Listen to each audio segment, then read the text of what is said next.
Okay, so why don't we talk a little bit about your business, AJ? Tell us a little bit about Cadence and how you got going, how you got started. Okay. Um, yeah. All right. So Cadences was founded by me and um, a partner named Angela um, in 2018. So I've been in the social service field for about 21 years, uh, half my life actually. And in those 21 years, I spent a lot of them being a supervisor, they call that program manager. So I was a program manager for about 12, 14 years for various organizations, mostly Salvation Army and Christian Horizons. And what I saw was that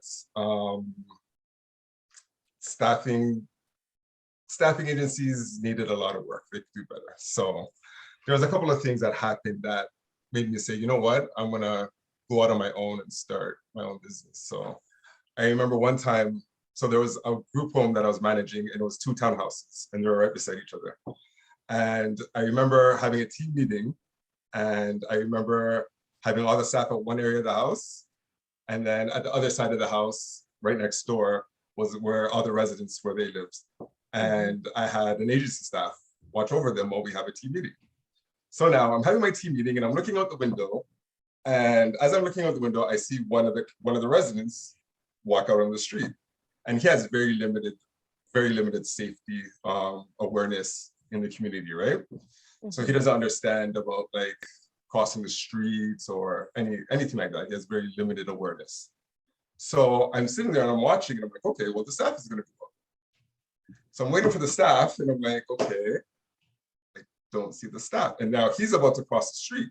So I stopped the meeting. I ran out and I grabbed him, and I brought him back into the house. And then I'm like, what the heck's going on? And I see the staff sleep, the agency staff sleep. So I was like, no, I gotta do this. I could do this better. I gotta do this. And there was just certain things. There was just certain things that just happened that just made me. That was just pointing me in that direction. I remember a friend of mine, his name is Jamie. He gave me a book called like "You're a Badass at Making Money." Right? And it was just by I think her name is Jensen Sero. And it was just talking about just like unlocking your inner potential and taking risks and just giving it a try and not giving up, persevering and stuff like that. Right. But you know what? I said, you know what? I'm gonna do it. So I gave him my 2 weeks notice. Everybody was shocked. They're like, what? You're leaving? What's going on? And I'm like, yeah, I'm gonna do this. And yeah, me and Angela, my business partner at the time, we named the company after her daughter because her daughter has special needs, and she always credited in-home supports, respite supports, in like keeping their family intact. So we went with Cadences, and here we are. I love it. Love it. What a great story. It seems to me that's a common entrepreneurial story where it's born out of a dramatic situation like that, right? Where you start to go, I can do this better, differently. I really want to solve this problem. Right. Yeah, exactly. Exactly. So you recently hit a big milestone, or you're just about to, from a revenue point of view, am I correct in that? You've seen some dramatic growth lately, right? We've seen, yeah, in the past couple of years, we more than quadrupled our revenue. So I think our first year we did, I don't know, maybe like 20,000, which was just like, our first year was very stop and start. And then the year before that, we just kept on growing. And then last year we hit, last year we hit $1 million in revenue. I think this year we're going to probably maybe double that, or just, yeah, I'm not sure. I'm not too sure. So you'll see at the end of the year, right? I could ask Sean. Sean's my account. No, I think you're right. Yeah, I think you're not off that mark. Yeah. I just get excited when I hear that. But I've built a couple of ventures myself, so I do know that is exciting. And it has a whole history and story behind it. And it seems sometimes like that happens and everybody does the happy dance. And that's fantastic. And it should be celebrated. Thank you, Renee. but it seems like it's an overnight success. But the truth is, there's a lot of hard labor that went into that. Right. So again, I Tell mean, us about the journey to this. right. So again, we started I registered the business October 1st, 2018, right? Yeah. So from October 1st, 2018 to let's say 2018, let's say to December 2019, it was just building. It was just getting all the knowledge, getting all the contracts signed, meeting with lawyers, getting all the paperwork, talking about insurance, and then I have to go and find my first clients, right? So that was a tricky part. And then, so funny enough, my first client is an agency out in Guelph, and I just happened to meet them by happenstance. I went to a grant writing seminar, and then they just asked everybody what you're here for, like what are you trying to achieve, what you're trying to accomplish. So I stood up and I said, oh, I'm starting a staffing agency. It's for people with special needs to support them out in the community or in the home, whatever they need. And then I just see like 4 eyes looked at me, and I was like, huh? So they stood up, and then they're from an agency in Guelph called Hopewell, and that's how we connected, and they became my first client. So well, that's awesome. Yeah. So always interesting to me how that happens. Right? It's just right. Who knew? Totally random. The thing about that was I still remember the date. It was April Fool's Day. It was April 1st, and I remember waking up feeling sick, like not really sick, but like under the weather. And I said to myself, you know what? I'm not going to go. But then something inside me just said, you know what?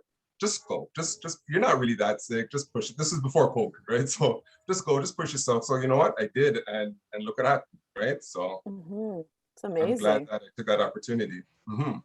I love hearing that story because, you know, often when we're at Edge talking to entrepreneurs, and it just feels like a slog, you know, and you feel discouraged lots of days.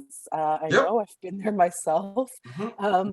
You know, it always seems to me like when you feel your lowest, that's when like the very next day or the very next week, something just happens, right? Right, exactly. Tell us about those moments when you've had that kind of struggle where something just fell in your lap after, you know, sort of feeling like it just wasn't going anywhere. Right. I mean, so we signed that contract with them out in Guelph, but then again, I guess because we were new or unproven, they didn't really use us a lot. And then so we had to build that trust, right? So a lot of the shifts I went out myself and I did. And even now I still, like I was just saying, I was out in Blue Mountain this weekend because I still do frontline work because I love frontline work. I love interacting with the people supported. I love putting a smile on their face. I love acting silly. It's just me, I guess, right? So I love doing that. And then now, so getting that first client, it wasn't easy. It was still a rocky road. And then COVID hit. So we were trucking along, right? We were growing. And then COVID hit, and then everybody stopped calling. Nobody called anymore. It was just dead. So I'm sitting there, I'm like, how am I going to pay my mortgage? How am I going to eat? How am I going to do this? How am I going to do that? And I just said, you know what? It'll work itself. Like I can't worry myself and stress. And I'm not a stressor. I'm not a worrier. I just said, you know what? Whatever happens, we'll see. And then that went on for about 5 months. And then every agency just started calling. And it's just like, all of a sudden we got just really busy. And now it's like we got to put our boots to the floor now. We got to interview, we got to hire people, we got to do this, we got to do that, because I was burning myself out. I'd be driving from here, I live in Pickering, out to Guelph. I would leave Guelph, I'd go to Oakville. Sometimes I'd leave Oakville to go to Scarborough, and then I'd come home. And I'd come home to do payroll, to like pay people, make sure, you know, everybody was paid, because, you know, if they don't pay people, they don't work, they get mad, right? Whatever, right? So I had to make sure that, you know, everything was done until I couldn't do it anymore. So yeah, it was it was quite a journey. It's it's a similar story for many founders, right? When you start out and you're building and you're doing the work and you're, you know, running here, there, and everywhere, it's time to start putting people and systems in place if you haven't already, right? Yeah. Or you've got to scale up fast, and you got to find those right people, the ones that are going to be able to sort of replace the leadership piece that you Yeah. have, right? Right. So it looks like you're starting to put a good team in place. If the folks on this call are any indication, the ones you brought with you. Oh, I have a great team. I mean, I'm so blessed with the team that I have right now. I mean, they take so much off of my shoulder that I could just focus on the bigger picture. I'm the type of person, I'm not the details oriented type of person. I'm more of a big picture person. So I am the type of person that will say, okay, I want to see this company here in a year or two, right? I'm not about the day-to-day stuff because that's just not me. So I got a great team in place, Sean being one of them. And then we hired like a shift coordinator, Joy.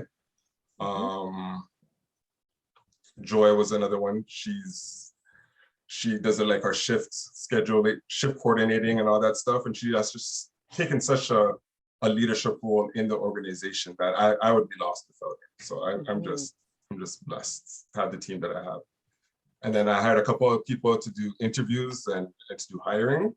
So that took, because that's got to be an ongoing challenge right now. Yeah. Like there's so much recruitment challenges in every business, it seems. It seems like it, yeah. And that's our biggest obstacle right now in growing, is that we have agencies that are waiting for us, but I just don't have the manpower to fill it. Ongoing issue.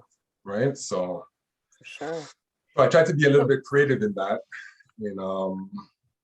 partnering with colleges like Sheridan. Like through the PSW programs, or? Yes, exactly. Sheridan, Seneca,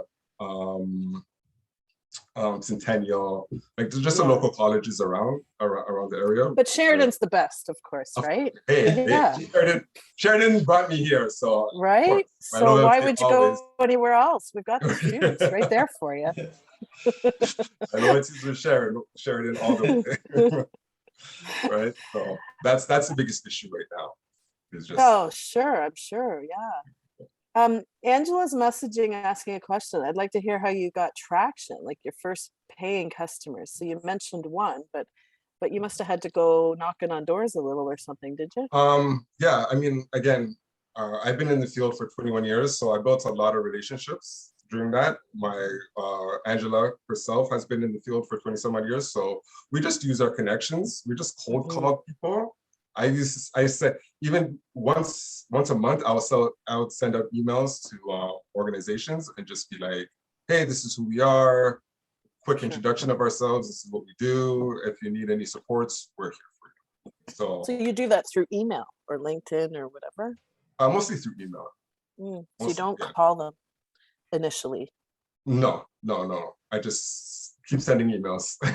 Just keep sending emails. Until they're like, oh my gosh, I'm finally going to talk to them. Persistence pays, right? You know what? Before COVID, a lot of people were a lot more responsive, right? So I built connections with Autism Ontario, Special Olympics, a lot, like it was just much more traction before the pandemic hit. The pandemic kind of slowed things down a bit, but as everything's slowly going back to normal, returning to normal, I'm hoping to create those dialogues again. Definitely. 100%. Yeah. So I'm going to ask a question that is, sorry, Angela, did we get your question answered? Do you want to, is there any add-on to that? I'd like to hear how you got traction, your first paying customers, she asked. So is there anything else to that story? We kind of glossed over it quickly, but come on, sales is pretty instrumental. So. Okay, so I remember my first paying customer. It wasn't the group home out in Guelph. It was Family Services Waterloo, the Waterloo region, and it was to support a person with autism who was having trouble in school and he was having issues with transitioning, and then he needed home supports, right? And that was it. Yeah, it was, I think it was like 6 hours. I went down, interviewed the parents, interviewed the person, and yeah, we provided him with supports for a couple of months. I think it was 3 or 4 months we provided support. That was our first paying customer. And again, we got that. Sorry, so go ahead. You got it by? We got that by, again, we emailed different organizations, and I think it was Family Services Waterloo. This person lived in Waterloo. Good for you.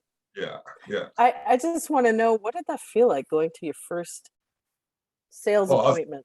I was ecstatic. Oh, when they said, yeah, we'll use you, I was like, I was on cloud 9. I was doing the Running Man. I was dancing. Yeah. Here you go. Yeah. Yeah. So that first meeting with that family, did you have your tools set out? Did you know what you needed to have in that meeting? So when I go into meetings, my friend Michelle will attest to this. I get very nervous, and I get very, like, I forget everything. I'm like a deer caught in headlights. I'm like a deer caught in headlights. I don't know what's going on, but I just, even now, anyhow. But I lost my train of thought now. Yeah, so I just calmed down. We just talked, and I didn't have all the answers, and that's the thing. Right? I didn't have all the answers, but I was upfront with what I know, what I didn't know, and they use this. They use this for a period when they did, and I'm still in touch with the father to this day, and the child is doing very well. So that's fun. Awesome. Yeah. So you said something like you get nervous in meetings. That's often that's often a sign of somebody who's shy. Are you shy? You don't seem shy to me. Depends. It all depends on the pressure. Sometimes I put pressure on myself where I don't have to. Okay, there's a few people on this call who know you. So what do you guys think? Is AJ shy? Thumbs up, thumbs down. Come on. No. Okay. So what's that about? It's just that it's important, is it? It's close to his heart, and I think he wants to do really, really well with this business and the service he's providing. So I think that's where it comes from. But once he's in his groove, he's good, because he's speaking from all the experience he has and all the things he's done well. It's all being poured into cadences. So even this presentation, like, this is his thing. So for sure, once he gets going, he can, he's just sharing from his experience, from his heart, and it comes through as poise. So I think it's all right. good. He always seems poised to me, for sure. Yes. I often cover my own nervousness, by the way, doing the same thing, like just ask questions. Like, I'm nervous a lot in meetings. Okay. But I just ask questions. It's always fun to ask questions. Then you get the information, then you can sell, no problem, right? Right. Yeah. Yeah. So you went to Autism Ontario and Special Olympics. It seems like kind of an indirect route, no? But maybe I don't understand the business, but yeah, well, because we provide respite support, I know that there's some people in Autism Ontario, excuse me, that could potentially have families that need our services. Got it. That was my intentions with that, and same with Special Olympics. So I volunteered for they have a fundraising event called Motion Ball that I've been a part of for the past, I don't know, 3 or 4 years, and I just love it. So it's a marathon of sports. It's a bunch of people with special needs going out and doing amazing things on the sports fields. Like that, it's like a day of events. So so I've been connected with that. I've been doing that. I love volunteering. I love giving back to the community.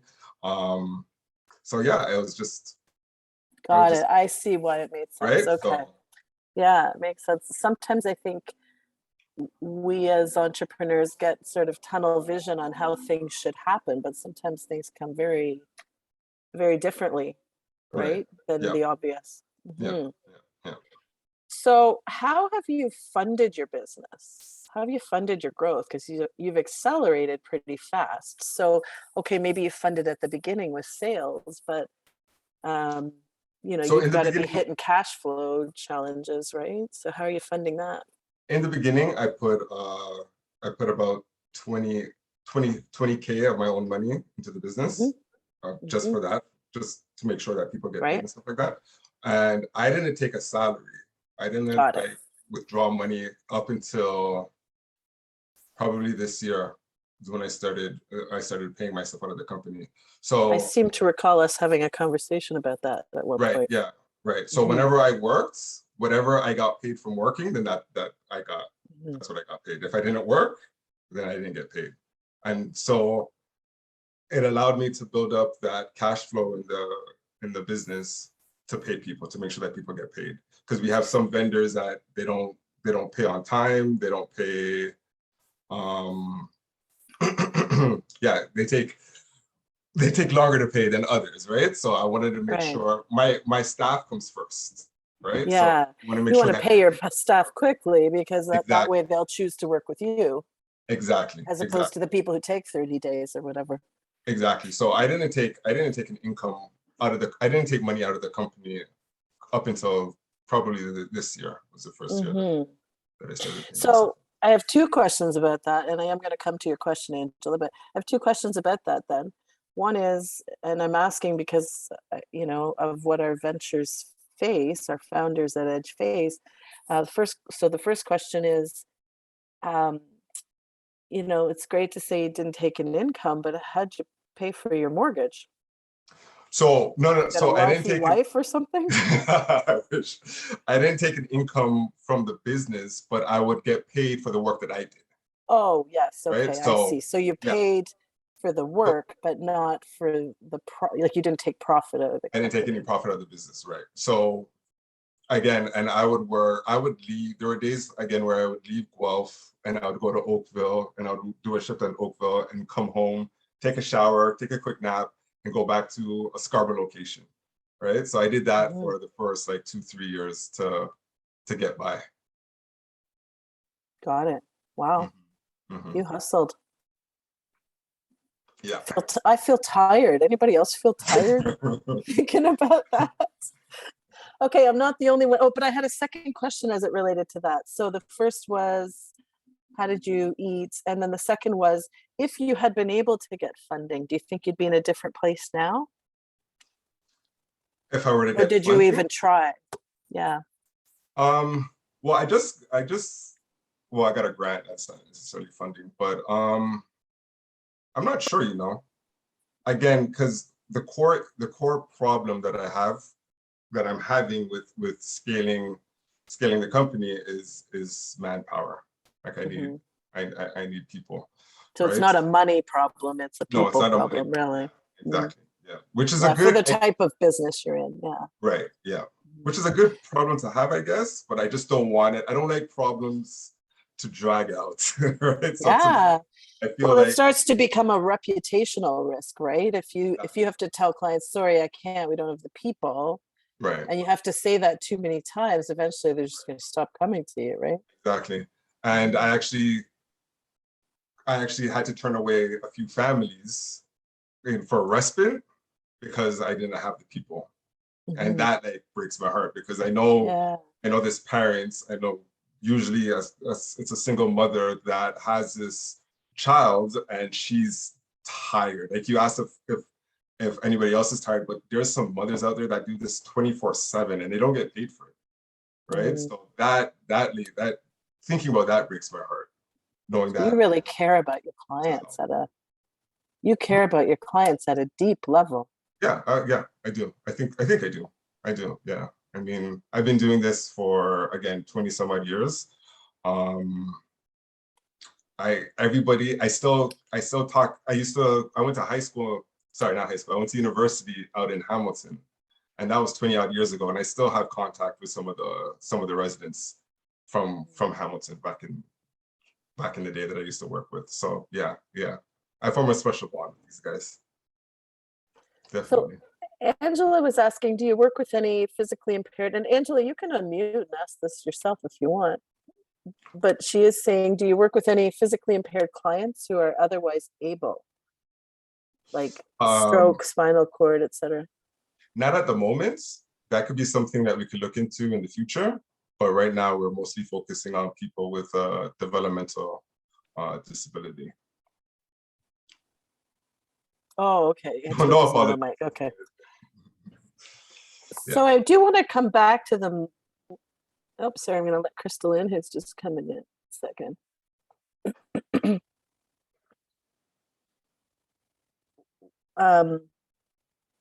On the money side, I wanted to ask if you think there's, like, it sounds like you've had a partner, but you haven't had investors, right? No. So you've had mostly sweat equity you've grown on. Pros and cons to that? Are you happy about that when you look back? Oh, definitely. Yes. Because all of the equity, we didn't give up any equity, right? So all the equity remains with us. So that was something that we talked about earlier on, and we said that, you know what, we would want to keep the equity within ourselves and grow the company. Yeah, it seems smart to me. For the business you're in. Yeah, it's good. Any other questions? I can keep going all night, so you gotta jump in if you've got some. Crystal, welcome. We're having an open discussion here with AJ, who runs a well, how would you classify it, AJ? Why don't you describe it? We run staffing services for people with special needs. So we provide staffing supports to families and organizations that support people with special needs. Awesome. Renee, did you have a question? Can you hear me? Yes. Yes. Can you hear me okay? Yeah, AJ, it's really great to hear about all of this. And there's been a high level of chaos in the background. So I want to apologize if you've addressed this already. But I was just curious about, you know, they say as your venture is growing, you have to focus less on working in the business and more on working on the business. Right. And I'm curious about how you've navigated that, and like now, you know, are you working in, or are you working on? What's the balance of those? Right. So Crystal Maines, one of the mentors at Edge, sat me down one day and said, AJ, you're doing way too much. Like you're gonna run yourself into the ground. And she was totally correct. So from then I got people like Sean to do the bookkeeping. I hired somebody to do this, to coordinate the scheduling, to do the schedules. And those are the two biggest things that I had to get off my plate, was get the bookkeeping, paying people, and doing the schedule. Because I'd be taking calls from early in the morning to early in the morning. Like my phone never stopped. It never stopped ringing. I remember working in Guelph, and when the guys were sleeping, I remember getting out my laptop and paying people, right, at like 12 o'clock in the morning, to put my laptop away, to wake up in the morning to go to like Oakville to work another like 8-hour shift. So I got a great team that has taken the load off of me, and that again allows me to focus on the bigger picture, right, on growing and expanding the business. And again, I enjoy what I do, so from time to time I'll go and work frontline, because I love what I do. I absolutely love what I do. So I have no mind going in and working. I mean, again, I live in Pickering. One of my favorite houses is out in Oakville. So I'll make that drive because I love what I do. And I love the guys. So. Yeah. And in a service-based organization, you almost have to keep your finger a little in the front line, because you need to, you know, be reminded and improve process, etc. Right? Right. Yeah. Yeah. Exactly. And it's funny because sometimes, since I hired somebody to do the hiring, right? I will work with somebody that's new and they don't know who I am. And I love that, because I don't want people to think like, oh, he's the boss is over there, right? But then usually somebody would be like, hey, there's your boss over there. You know, that's AJ, right? And they're like, oh, AJ. And then they act all differently. And I say, oh, come on, stop that. You know what I mean? Need to get like a, I don't know, stick on ears or something to make you look different. Different, right? But but I love that. I love like just seeing how having the trust in my staff to hire people that are competent and working alongside them without them knowing that I'm their boss. Yeah, it's fun. So Angela's asking, what was your response rate like with cold emails? Did you measure it at all? Do you know the response rate? I didn't measure it, but I would say it was kind of low. It was pretty low, but I just keep being persistent. Yeah, so it doesn't matter, right? Sit in front of the TV and send messages. Exactly. Or whatever. Right? Yeah, exactly. So I'm gonna start doing phone calls. For the people that hadn't respond, because the need is there, right? 100%. Got to get your staffing situation worked out first, though. Pardon me? Got to get your staffing situation worked out before you do more selling. And that's the fine balance, right? Yeah, for sure. We have a couple of agencies again that are waiting for us, but they're not going to wait forever, right? Right. I got to make sure that I do my part. So who has helped you? What people, what organizations, what partnerships? Who would you like to call out as having helped you? You guys, Edge. Well, of course. I mean, Edge. Everybody should come to Edge, right? But seriously, I rave about you guys to all my friends, right? All my friends that are trying to be entrepreneurs or wanting to be entrepreneurs. I tell them all the time, you guys got to join Edge, right? Because especially, and I have to give a lot of props to Chris Beth. Chris Beth was my first mentor. Yeah, when I was all over the place, she kind of like settled me down. AJ, focus on this. AJ, focus on that. I'm like, I don't want to do the leap labs. I don't want to do that. I finished school. I don't want to go back to school. But she brought me back. She calmed me down. Yeah. And I'm so through the process. Right, exactly. And now I see things so much clearer now with that, with all of that. So I'll definitely say you guys at Edge, Crystal Maines has been really influential in just saying, AJ, you're doing too much. Stop. You got to hire people. You got to burn yourself out. You got to think long-term of your business, long-term of your health, long-term, just everything long-term. So it's hard though when you're it's money, right? So sometimes to hire for those roles, like the planning roles, and that you think, oh, that's an extra expense, when actually it's the opposite. Yeah, I didn't really think about the money. I think about are they going to do a good job, right? I think about like, are they going to care as much? Are they going to care as much as I do, right? So that's why I'm very specific in who I hire to help build the business, because I want to make sure that one, they're a person of integrity. Two, I could trust them. Trust is a big factor for me. So I love that I could be like, Sean, can you do this for me? That. He's like, okay. And then that's it. I don't even think about it because I know Sean, I know it's going to get done. It's clear, right? So that is real important.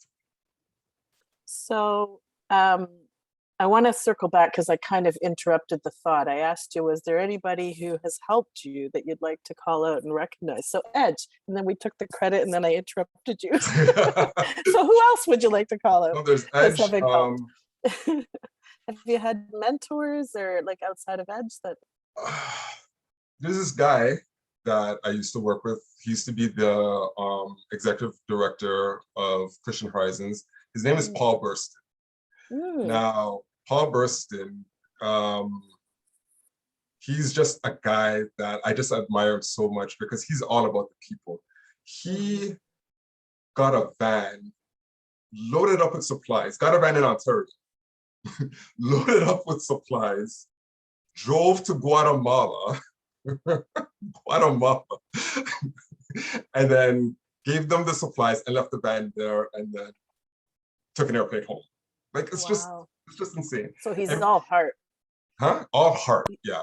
So he's one of my biggest mentors, and he was very inspirational and just giving me like advice, just simple advice, like AJ, go for the low-hanging fruit. Like, don't try to overcomplicate things. Don't know what you stand for, know what you want, know what your vision is, and just go for it. So he's been very, very instrumental for me. And I mean, if you Google his name, he has the Order of Ontario for all the stuff that he has done for the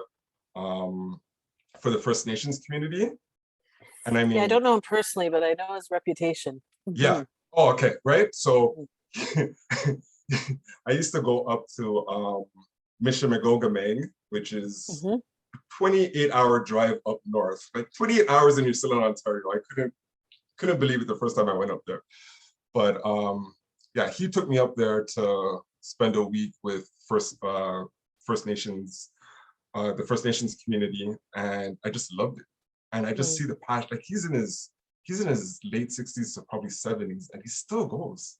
He still loads up a van with supplies, furniture, food, all that stuff. So he's been a big inspiration for me. Yeah, definitely. That's awesome. Definitely. Yeah. Have you ever faced challenges as a racialized entrepreneur?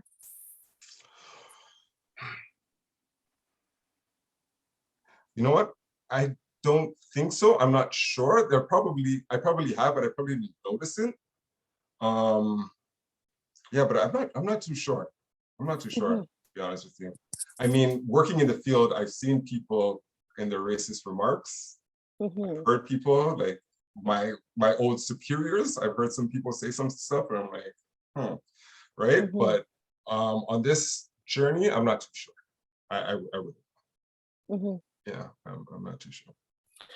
What do you think we need in Canada to better support small business?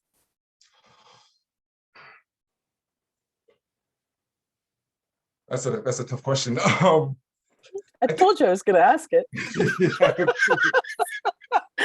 I gave you time to think about it. I think it's very true. I think we need like some sort of database or something of where people could know where to go for funding, for if they need help in a certain area, like if they need help for finances, this is where you could go. If you need help for leadership development, this is where you go. If you need help for scaling and building a business, this is where you go, right? I think there's a lot of information out there, but I think a lot of it is fragmented, right? So that's what I think. Yeah, I think we need something more in place, like a one-stop shop, a website or something, or the government of Canada just puts together like an authorized list of where to go if you need fill in the blank. Right? Yeah, it's interesting. It's an interesting question, and I know it comes up a lot. The challenge, of course, is that there's money in so many places. It's pretty hard to have a comprehensive list, right? Right. We always think of money as being limited, but the truth is it's quite abundant if you can figure out how to either attract money, make money for people, or be willing to pay for that money, right? Yeah. But again, like there's a lot of grants and like so the grant funding for sure. Yeah, right. But I don't know how to access it. I know Michelle, my friend there, she's an entrepreneur, and she it's hard to access all this money that's out there, right? So 100%. Yeah. You'd have something more systemized. I think that'd be better. Yeah. I'm again asking all the questions, but feel free to jump in. Would anybody like to? Crystal, you came in. Would you like to ask a question? Maria? Yannick? I came in just to listen and I guess to show my support. Okay, awesome. Glad you're here, Maria. Feel free to either write in the chat or unmute if you have a question. Otherwise, I'll just keep going. Sorry, yeah, go ahead. AJ, where do you see the business going in the next 5 years? Awesome, that was one of my questions. What was the question? Sorry, where do I see the business in the next 5 years? Yeah. We want to, again, just scale the business, continue to grow it, continue to find people. And we want to be in more cities, right? So currently right now we're from Scarborough to Guelph, but we want to be all over the GTA. All over Ontario. Well, it seems like you're on track to do that. Yep. But again, I want to be strategic with it. I don't want to grow too quickly and then, not be able to support or lose some of our, some of the branding, some of our reputation, right? So we want to make sure when we grow, we grow in steps. Yeah, and you're service-based, which means you could implode pretty fast if you grow too fast. You want to make sure the culture of your organization stays consistent with you as the leader, the vision you have, the values you have. A little tougher to scale. You're not selling widgets, right? Exactly. What kind of a leader have you had to evolve as? Because you started, you were doing the work yourself for 6 hours. What did you say? 6 hours a day or 6 hours a week? I don't remember what you said. Six hours a day you started. You had a contract. Oh, yes. So that's a different kind of person than somebody running a $1 million plus annual revenue, right? Yeah. So got to evolve as a leader. How have you evolved? Again, so being a leader, I had to learn to adapt again, right? Because again, hiring those people my team, that means I had to let go. That was something less that I had to do, right? So I'm letting go of my baby, right? I'm letting go of payroll. I'm letting go of interviewing. I'm letting go of scheduling. That's all the stuff that I did, right? So that was basically an adjustment. But I try to be the leader where I lead by example. In terms of when I'm on shifts, how I talk to the people supported, how I interact with the people supported, how I interact with the staff. Because not every place that I go to, the staff there are friendly, right? Like sometimes some people are rude or some people are whatever. And it could be for whatever reason. So I always chalk it up to they're probably having a bad day. You know what I mean? Like not everybody, people are allowed to have bad days, right? I wish they didn't bring it into work because it affects people supported and it affects other staff. But whatever the case may be, I just try to be professional in what I do. And I try to put a smile on people's faces at the end of the day. I try to go in, make jokes, be lighthearted, put a smile on the people supported, put a smile on the staff, and just enjoy myself. Type of leader.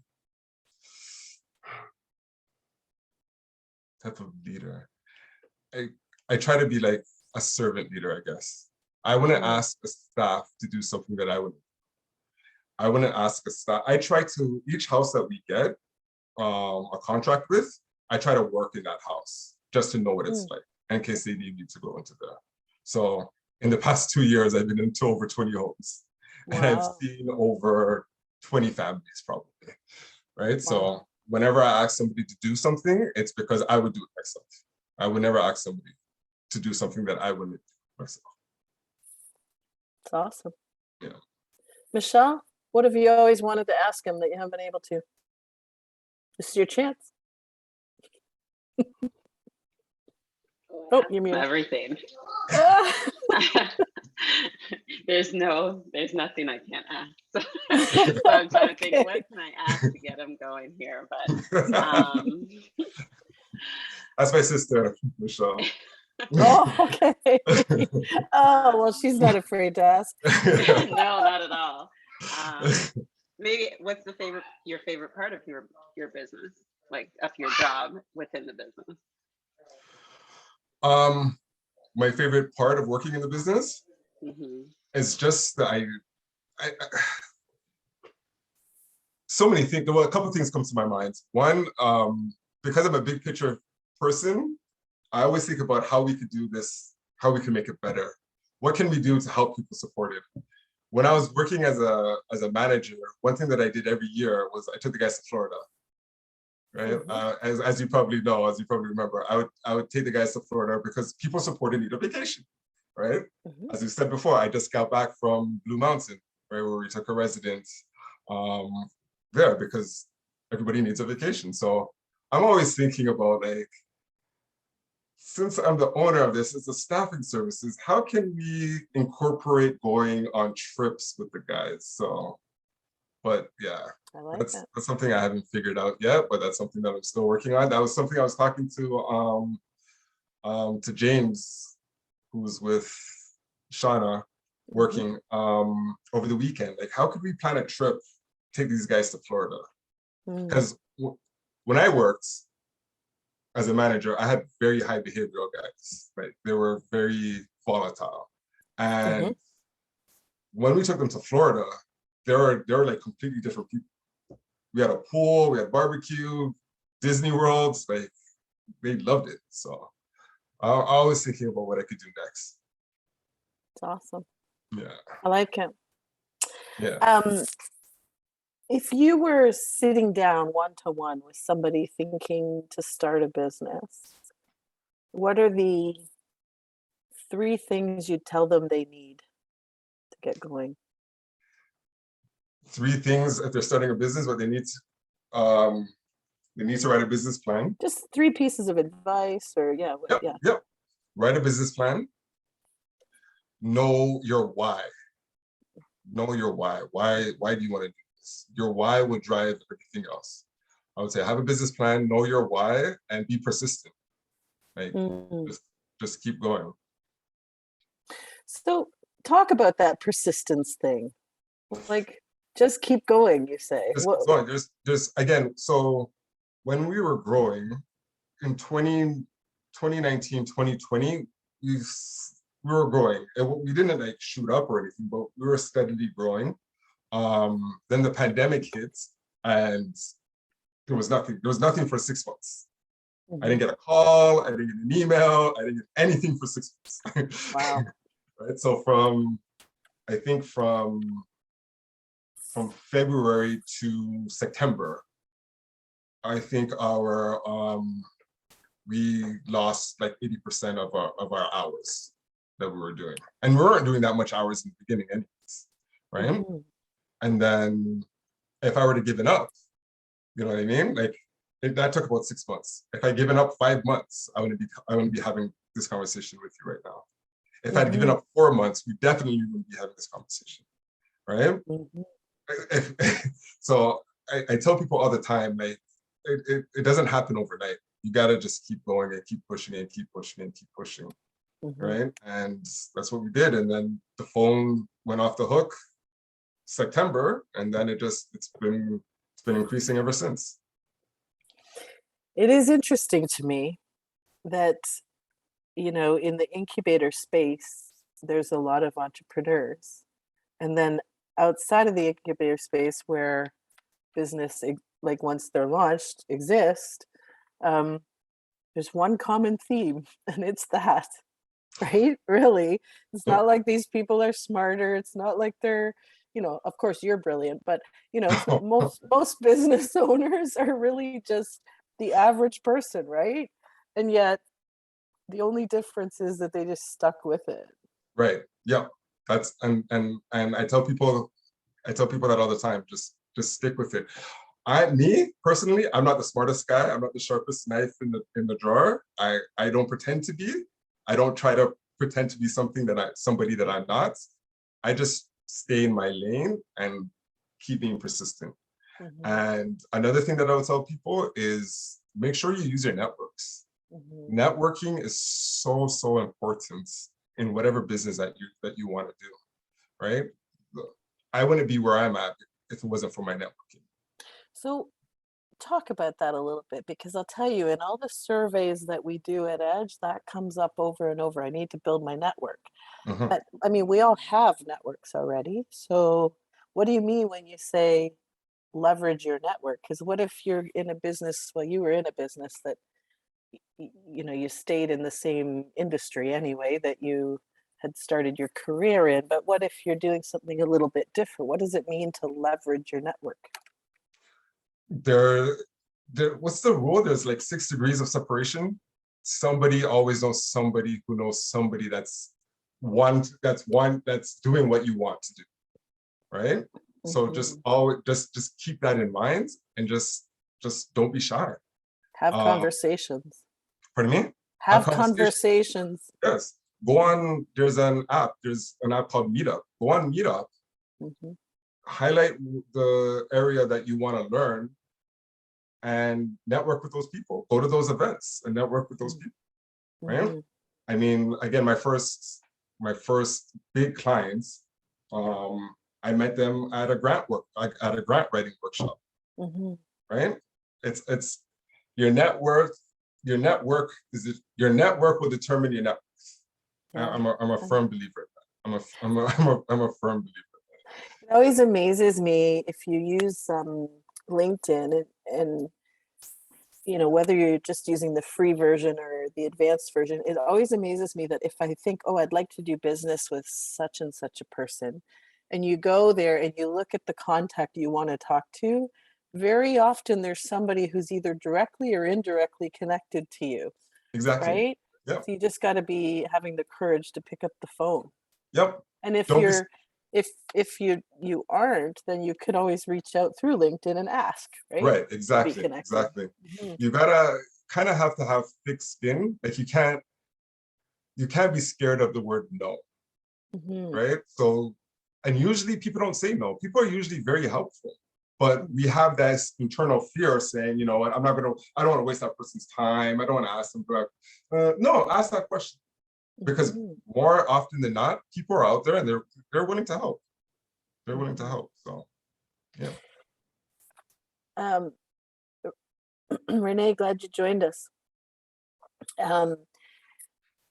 So I do want to talk about that though, because we do get little voices in our heads that, you know, really that's the fear, right? Fear is just a voice in our head that we're actually listening to. Right. Yep. So what practices do you do? What techniques do you use to kind of squish that guy? I just ignore it. If it comes to I'll just write an email if I'm going to write an email, and sometimes I get doubts. Oh, they're not going to respond, or you're wasting your time. I'll just send it off anyhow. Because what harm is it? Right. If they don't respond, they don't respond. But what if they do? Yeah. Right. Yeah, and if they do, that makes the whole that's the whole difference, is if they respond. So I ignore the thoughts in my head. I call it out for what it is, and I just keep going. Stubbornly sometimes. So you have at least 2 people who work with you on this call. Am I right about that number? 3? 2? 3. Let me see. Plus your sister.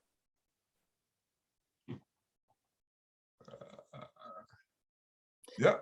So here's my question. Do any of you want to ask him something?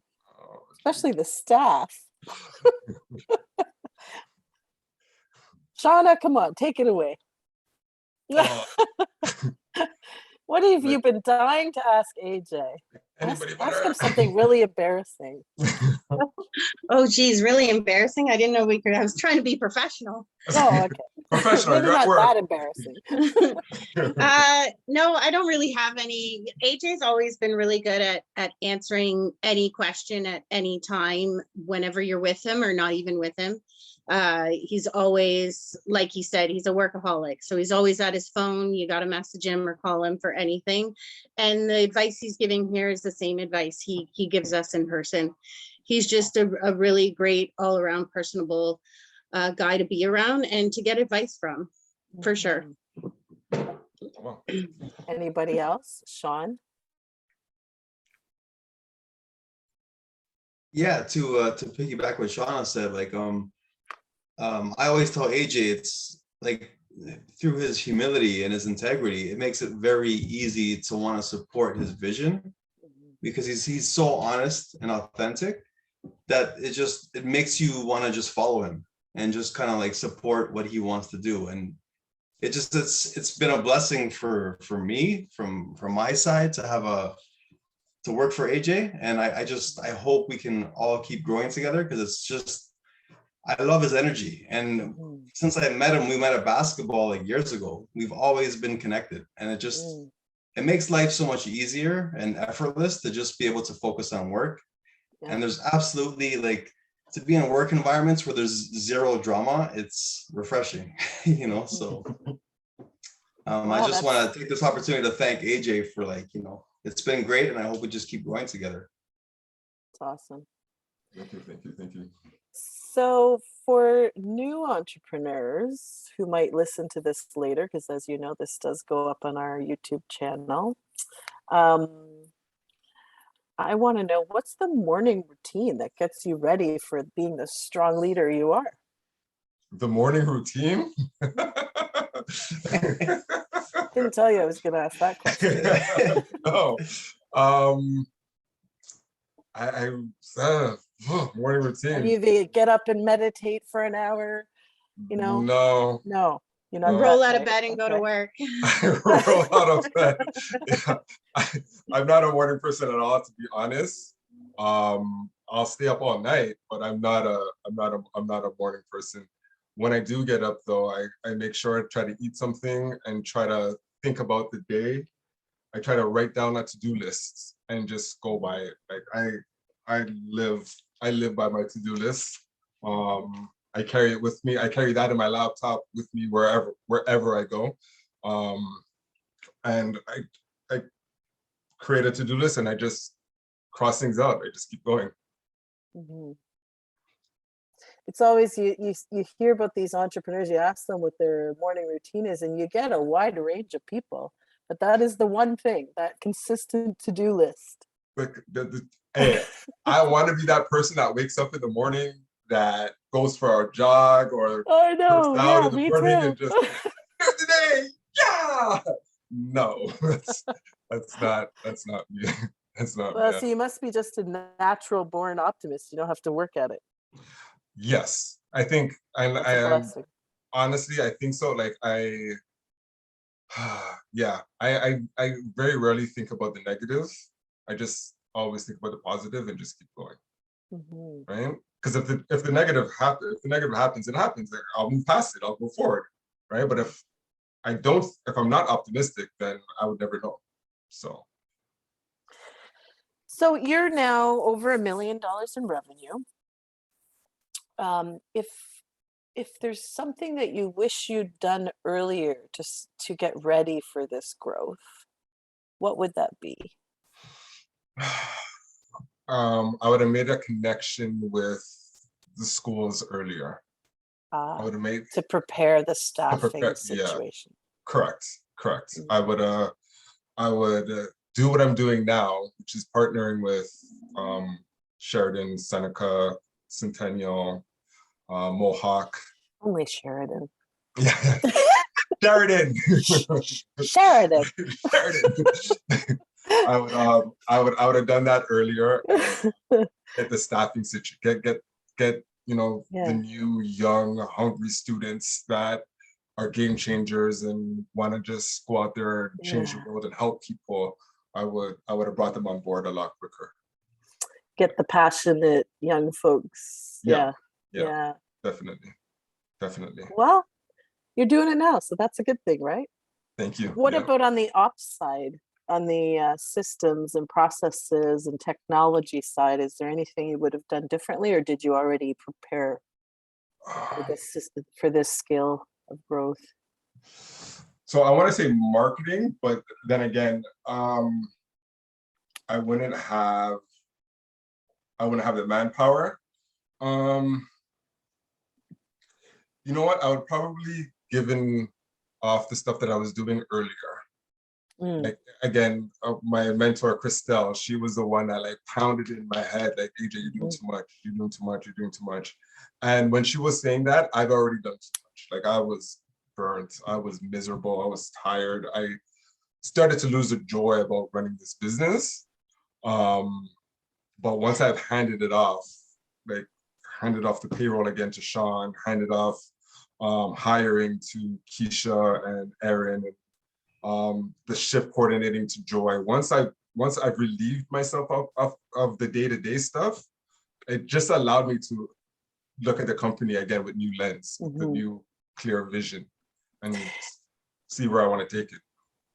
Do you remember the conversation when I called you about coming up on 2 years ago, or maybe about 2 years ago now, when I said we were bringing Christelle in? Do you remember that? Yes. And you were sounding very tired. And I remember you almost like, you weren't, I was going to say almost crying, but that might be exaggerating. You just were like, oh my gosh, that's exactly what I need. So yeah, I do think people get tired, right? Yeah. They burn themselves out too much. So, but you don't always know. You don't know to let go, and you don't know what the right next step is. And sometimes you need a guide. And it's hard. It is hard to let go. Like, to be honest, it's hiring the people that I hired. I'm glad that I hired them, but it was hard. It was hard for me. It was hard for me because what if they mess up? What if Sean puts an extra 0 on somebody's paycheck? Yeah, that's kind of an issue. Yeah. And then I'm Well, you can fire him, but still. Yeah, exactly. There's always an option for that, right? So. And there was something that you talked about, Lisa, about being tired. I just want to encourage any entrepreneurs out there that if you are tired, take a break. Right? The business will be there when you get back. You know what I mean? 100%. You need a healthy entrepreneur, a well-rested entrepreneur to grow their company. And they can't do that if they're stressed and their mind is all cloudy. And so I just encourage people, just if you're tired, take that breather, take that break, take that vacation. I know for me, I'm ready to go on vacation. I'm ready to spend like a few days away. So I'm planning that very shortly. But it's very much, it's needed to refresh yourself and just have a clear vision and a clear idea of where you want to take the business. Because when you're in the day-to-day and your head is always down, as Crystal was saying, that your head is always down, you can't look up. And stuff happens when you look up, not when you look up. So. How many entrepreneurs do you have in your life who are building scalable businesses like you've built or are building? How many entrepreneurs are you surrounded by? A few. How I have, well, Michelle, I'm gonna call out Michelle. Your sister, yeah. She has this thing called Ruthie's Reading Room, which is aspiring people of color that are younger to read. So she's doing great things there. I have another friend of mine, his name is Jermaine. He does anti-bullying talks in schools. I have another friend, I call him Leon. His name is Leon. He runs Kinetic Connections, like a brace and orthopedic company. I have another friend named Will. Will is one of the guys that I look up to because he's always doing something. He's not selling insurance, he's selling computer parts. So if he's not doing that, he's a real estate agent. He's a mortgage broker. Like, he's always doing stuff. So I try to surround myself with a lot of people that are doing better than me, that are better and that are smarter than me, and I try to learn off of them. I think there's wisdom in that. Definitely, because I don't have all the answers. And just being around them and just hearing them talk, it just gives you a different outlook on life and on how to do things. I mean, I was working 2 jobs. I was very comfortable. I've been a manager for 12 years. I was doing that in my sleep. Like, it was, not to toot my own horn, but I was literally, Michelle's laughing because she knows, I was literally doing it in my sleep because once you do something and it becomes routine to you, you could do it without thinking, right? And I think that's with everybody in some aspects of their life, right? So I wanted a challenge. I wanted to do something that was, that would push me. I wanted to get out of my comfort zone, and I started Cadences. And doing Love it. Love it. I got a question for you, AJ. So with all your experience, like as an owner and also in the industry before you were an owner, where would you want to see this industry evolve to? Like, if you could change or tweak it in a way that you haven't seen yet, like where would you want to take it to? Like, if you could, in a perfect world. In a perfect world, I would like to see people with special needs have more of a say in how they run their lives. So they do have a say, and there's been a lot of work over the years to ensure that, called PCS, person-centered support, where you get them more involved in their decisions. But there's some stuff that they still don't really have control over. Excuse me, like something small, like if they want a snack at like 8:30, right? Sometimes they have to go through food laws with some of the staff to get a snack when they're hungry. To bigger things, like going on vacation every year, right? Their finances are very limited because they have ODSP, and ODSP you can't have a lot of money under ODSP, so you don't really have a lot of options. So in a perfect world for me, I would like to see those restrictions removed from them, where they could fully be, they could fully realize what they want to do and verbalize it, communicate it, and get it and make it happen. I see. Okay. Yeah. As long as it's not like, so, because a lot of them are restricted, right? Based on, I guess, depending on what their disability is, but you want them to have more of like a free reign to just be more independent if they are capable, right? Without having any type of restrictions, right? Right, yeah. So I work with, like, and when I say this, there's this one person that comes to mind, well, two people, one in Guelph and one in Hamilton that comes to mind, where they're so capable, but there's not a lot of resources for them in terms of like monetary resources for them to do what they want to do. Because again, ODSP is so limited. I think once you have like $3,000 or $5,000 in your account, they start to withdraw it. Right? And what's in today's day and age, what's $3,000 or $5,000? Nothing. The amount, exactly, right? So, or if you're under ODSP and you work, right? They'll claw back what you get on your ODSP. These guys aren't working full time. They're working maybe like, they may be working like 10, 20 hours a week at the most, right? And to have, because they're getting income, then their ODSP be threatened or withdrawal or reduced. It doesn't make sense. Yeah. It doesn't make sense. Yeah. Yeah. It doesn't make sense. Well, I have a question about that, because you're in a regulated industry, right? So how, and I assume some or all of the revenue is through that program for you, right? Or through some other government program. Right. So our revenue is, we have this thing called passport funding, which is the government gives a certain amount of money to the individual, and then the individual is free to do what they want to do with it. And then with like group homes and certain stuff like that, that it's the group home that pays us. Got it. Okay. So, but you would have to have been in business for a bit to get some of that type of business. Yeah. Would there not be some restrictions for that kind of funding support for your services? For my services or for their services? Like how did you get approved as a vendor for that? How did I get approved? I just went through the process and just registered it with I see. government, and then pretty straightforward. It was pretty straightforward. Yeah. But you must have to maintain certain service standards to be sustained as a vendor. Oh, definitely. So right now there's one of our agencies, they're going through their compliance that they have to go through the government, and they brought cadences along to go to do that with them, because we work with them. So because we work with them, we're kind of considered a staff, even though we're an agency staff. So we have to make sure that all our I's are dotted and our T's are crossed as well. Right. And because that's a government regulation. It's awesome. Yeah. Well, this has been such a great conversation. Is there any other questions before we let AJ sign off?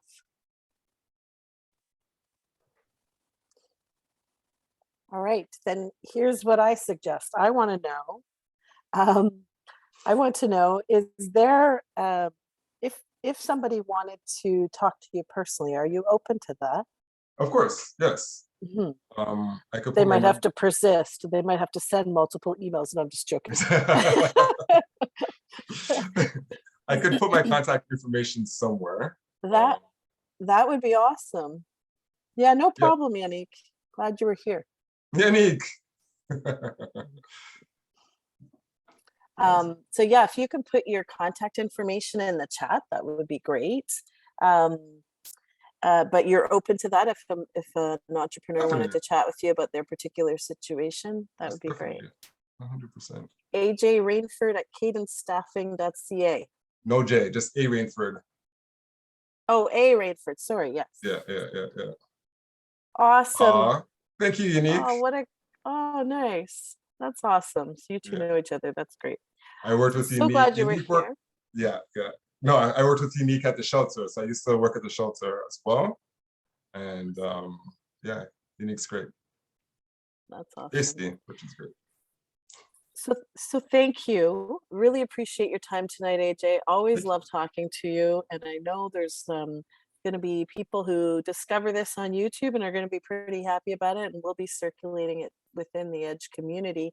And then I'll make sure you get a copy of the link as well so that you can use it for your purposes if you like. Thank you so much for being here tonight, everybody. And feel free to come back and join us again. Great. Awesome.